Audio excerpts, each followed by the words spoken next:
Well, thank you everyone for coming out tonight to our event with Bella Harmony. They will be presenting the golden age of guitar, the golden age of guitar and 19th century parlor music. I'm Michael Downham. I'm the core music director for the Salvation Army. Joe and Audrey teach for us for our program. Audrey teaches piano and Joe, of course, teaches guitar. We're very blessed to have both of them as instructors. Our students love them and they provide much music and quality performances for us. At the reception, you will see this basket for donations. You don't have to donate, but you can be as generous as you want. That helps us to retain quality instructors such as Audrey and Joe, and also continue to present quality presentations of music and knowledge of this quality. And without further ado, Audrey and Joe.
Good evening. Thank you all for coming out to see us. As most of you know, I'm Joe. This is Audrey here. And tonight we're going to talk a little bit about music and play a little bit of music for you. That was the Siciliano, Johann Sebastian Bach. We started with Bach. He was born in 1685 in Eisenach, Germany. And he would go on to have a tremendous influence on music up to even today. His influence on music is felt. Composers use his ideas, his themes, his melodies. They still show up in modern music. Bach wrote a lot of religious music.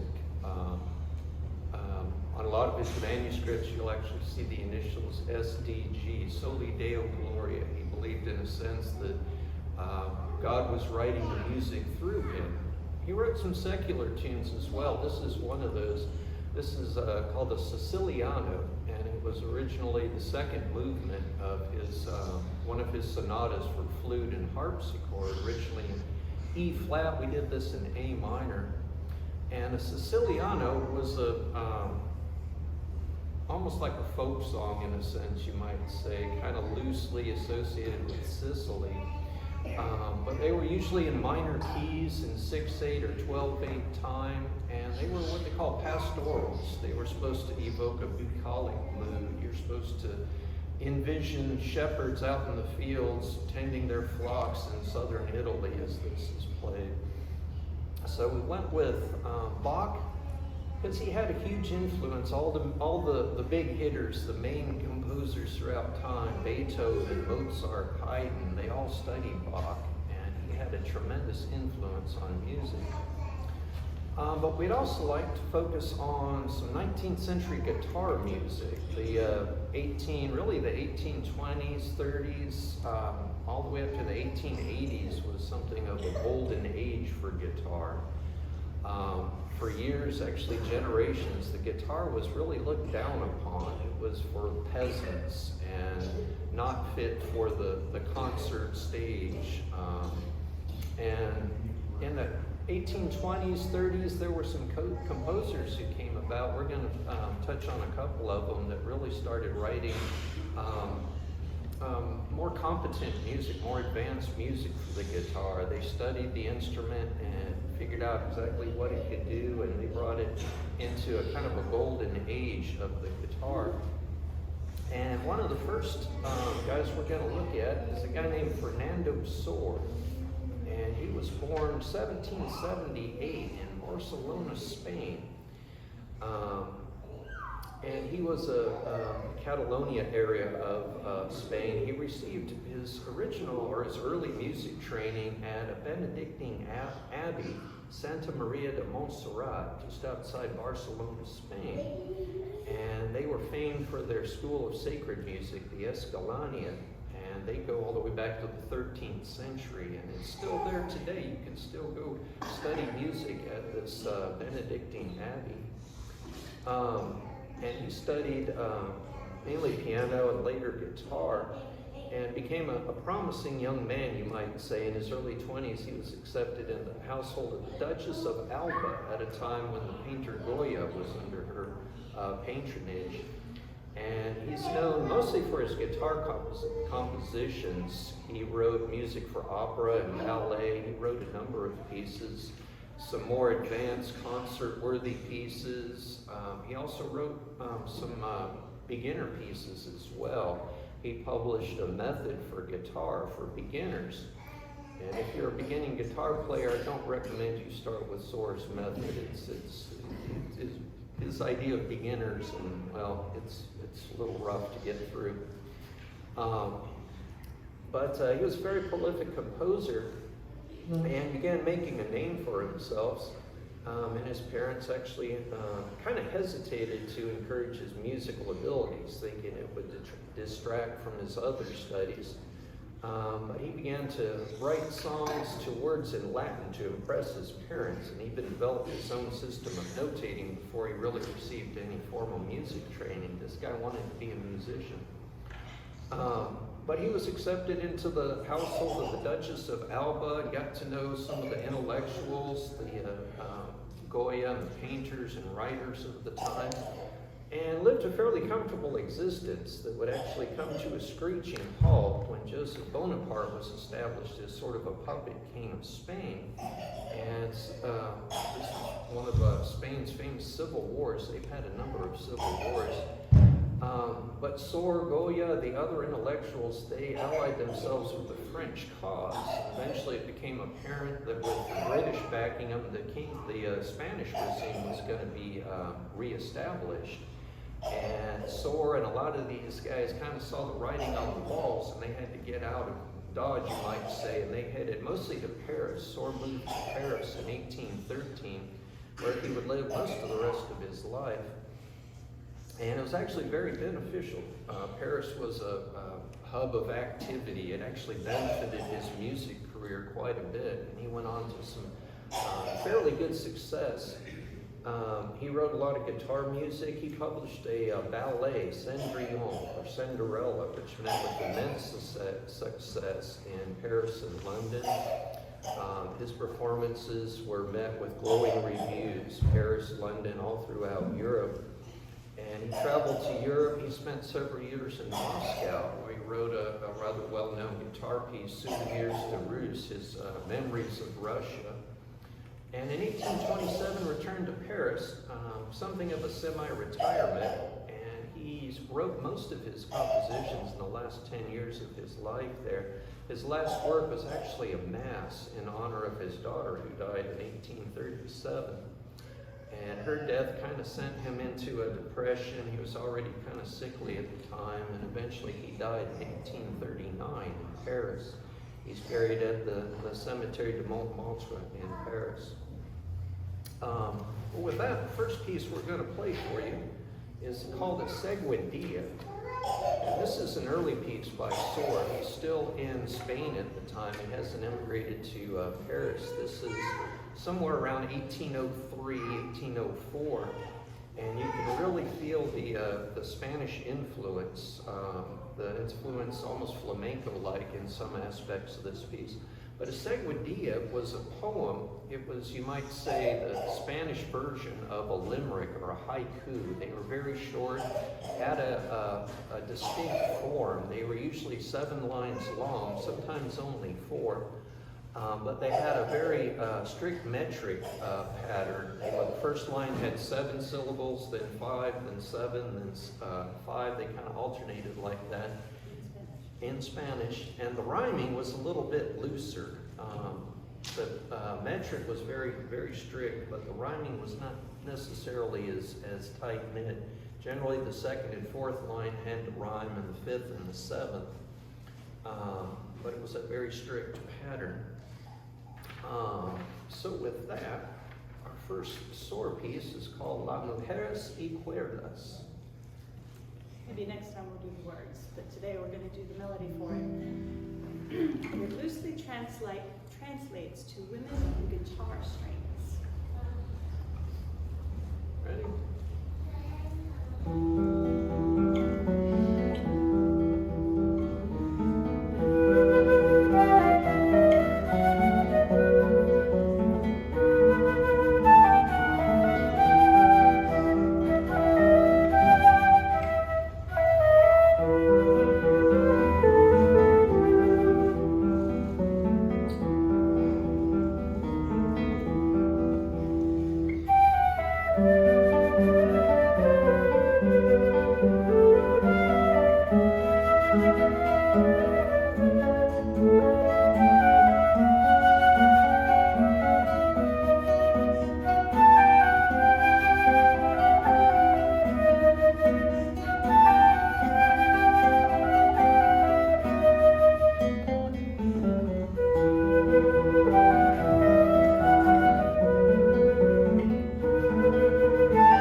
by Sor, but it is actually based on a libretto from an opera.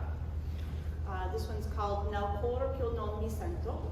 It's from an opera that was actually it was really, really popular just before the Barber of Seville.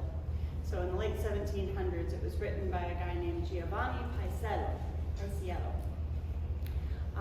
It is generally a duet.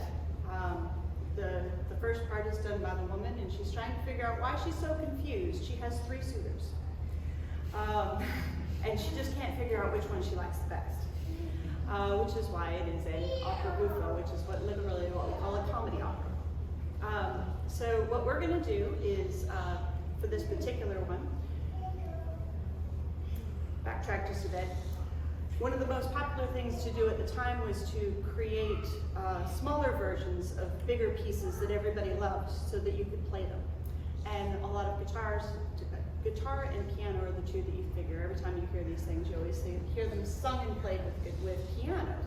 The guitarist did it as well. And Fernando Sor took this particular piece and arranged it for the guitar. So this is Fernando Sor's arrangement of Nel Cor Piu non mi sento.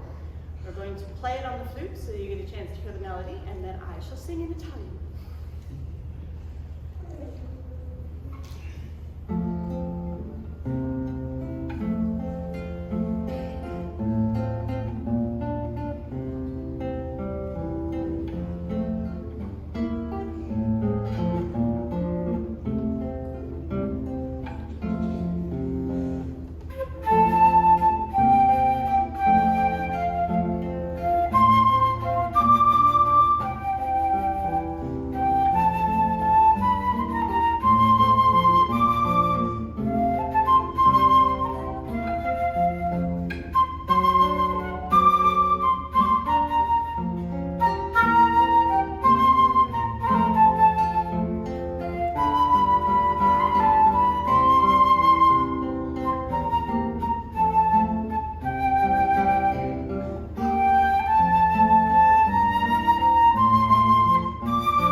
Okay, up next we have a study written by Sor in B minor.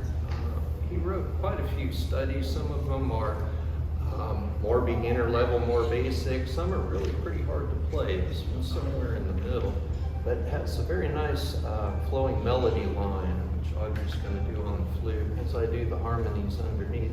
So this is Sor's Etude in B minor.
was one of the big guys, the most prominent composers, guitar players of his day, but Mauro Giuliani was right up there with him.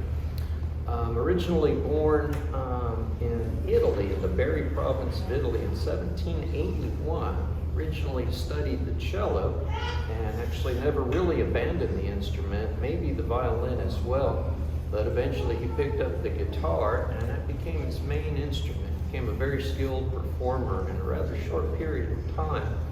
Who he studied with, where he learned music from, where no one's entirely sure. There's not many records. And he moved around a good bit in his early days. Eventually he settled in Vienna in 1806 and remained there for a number of years. And this was also another hotbed of music. Paris and Vienna were kind of the two places to be in those days to be a musician. He socialized and collaborated with many of the leading composers, Rossini, Beethoven. He knew quite a the very prominent composers. And actually he performed in the world premiere of Beethoven's 7th Symphony as a featured guest cellist in 1813. About the time that Sor's getting to Paris, he's performing in Beethoven's 7th Symphony. And in Vienna he had a minor success as a composer. His main thing during these years was teaching and performing. He had a good teaching reputation with numerous respectable students. However, in 1819, Giuliani left Vienna for financial reasons. For some reason, I haven't been able to find out exactly what happened. They seized all his property and bank accounts to pay his creditors. Eventually returned to Italy, settling in Rome. And then he began traveling to Naples, where his father was seriously ill, and it was his Neapolitan period, as they sometimes call it, where he actually found most of his success. He appeared frequently playing in duos with his daughter, Amelia. She was a performer as well. Performed for Francesco in the Bourbon court in 1826. And published numerous compositions. Sor was a very prominent composer. His opus numbers reach into the 70s. Giuliani, however, reached his opus numbers go to 151, basically twice as much, over twice as much as Sor. And his works included, of course, beginner etudes and things like that, grand concert concertos, and a lot of vocal music. Giuliani was also a trained singer, and he wrote numerous songs, which we're going to do a couple of for you here today. And he became fairly successful towards the end of his life. However, he didn't manage to save very much money. He died in comparative poverty, but he was very beloved. After his death, some of his former students and colleagues published a guitar magazine called the Giulianiad, probably the very first guitar magazine to hit the stands. And it ran for just a couple of years, 1833 and to about 1835. So we're going to do some Giuliani pieces, and the first one, you want to tell them about what? Sure. Rather than go through each and every verse, that's what I've given you guys these for. Popular themes in the 19th century were emotions, which is what this one is about, and fantastic, anything fantastic that included death or fairies or old history, anything that could sweep you away through song, something that could take you from your current troubles and move you into something else. Well, with current troubles, this is a collection called the Sei Cavatina, 6 Italian pieces, all based on a person going through a relationship. So each of the movements has to do with the joy of finding that special someone, to being confused because they did something wrong, to sad because they really did something wrong, and then on from there. And one of these days, we would love to do all 5 of them, all 6 of them. But for today, we picked the prettiest of the group. This is called Lagrima, at least I call it Lagrima, and here it's called number 3. The general idea is the person is in mourning. And so I hope you enjoy Lagrima.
So this next one is another set.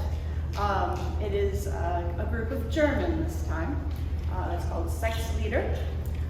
Each one of these is actually very different. Each one is by a different poet. And so what he did this time around was he took a melody and he used somebody else's words, but he gave them credit. So in this particular case, this is called Lied aus der Ferne. It is it seems to be inspired by that performance that Joe talked about with him being in Beethoven's symphony. Which one? The Seventh Symphony. You might recognize some themes as we listen to the melody and the accompaniment as it goes along. The words are by a poem by von Matheson. He was actually a very big, prolific writer at the time. He wrote a lot of very stirring, moving pieces. More about him later. This particular one has 4 verses, so just let you know, 4 verses. And it's generally about another one about loss, but it is about comfort from the grave. So that general idea of when you feel that breeze against your cheek, that's me wishing you joy and peace. And so this one is called Lied aus der Ferne.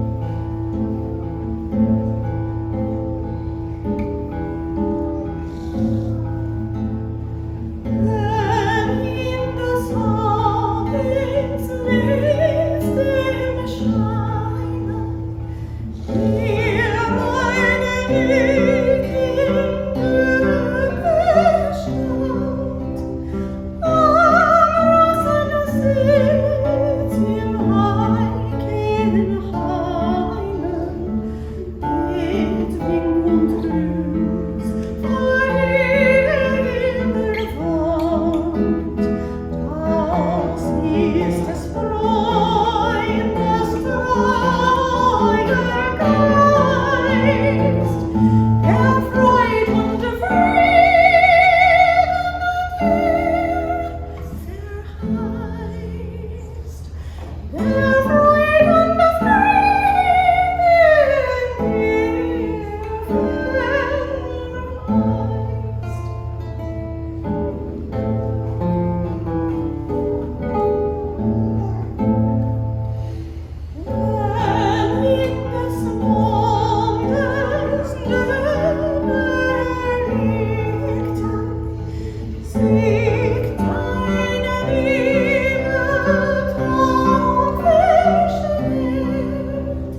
All right, one more Giuliani piece.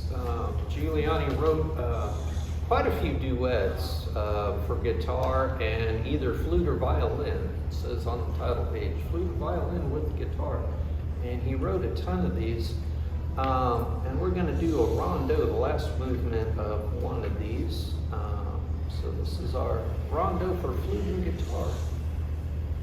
This one's a little more upbeat. We hope you enjoy it.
have one more for you by a guy named Jose Ferrer. A little bit later, he was born 1835 and lived into the 1900s. He died in 1916, so he's sort of actually about a third generation. His main teacher was a guy by the name of Jose Broca, who studied with a guy named Dionisio Aguado, who was a student of Sor, so I guess that makes him like a fourth generation here. But this is kind of a fun little piece. It's called Terpsichore. Terpsichore was one of the 9 muses from ancient Greece. Basically the muse of dance, and choral, sometimes flute, but mainly known as the muse of dance. So exactly what he meant by naming it this, I don't know. It's supposed to be a fun little dance, maybe, I guess. But he was also from the Catalonia region of Spain, almost the same, just outside Barcelona, where Sor was from. Traveled, lived in Paris, did a number of teaching at music academies, music colleges there for about 15 or 16 years. And then moved back, spent the rest of his life right in and around Barcelona, writing music and teaching music. So this is our Terpsichore for you. Before we start, I just wanted to say a quick thank you. Thank you all for coming and seeing this. Thank you for listening. As we've gone through and told you a little bit about the 19th century, and Michael left the room, but thank you to the Salvation Army as well for hosting us. We will be doing this, a continuation of this, one more time. At the end of April, on April 28th, I believe, it's the last Friday in April at 6 o'clock, we're going to do some more 19th century pieces, more on the vocal side, more on the fun. We'll talk about a few other composers as well. So keep your eyes out. We'll be doing this again soon. So again, thank you very much. And without further ado, Terpsichore.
Thank you all for coming. We hope you enjoyed this. And like she said, we'll be doing this again in a few weeks here. So thank you all. We have some refreshments back there. Hope you'll hang around.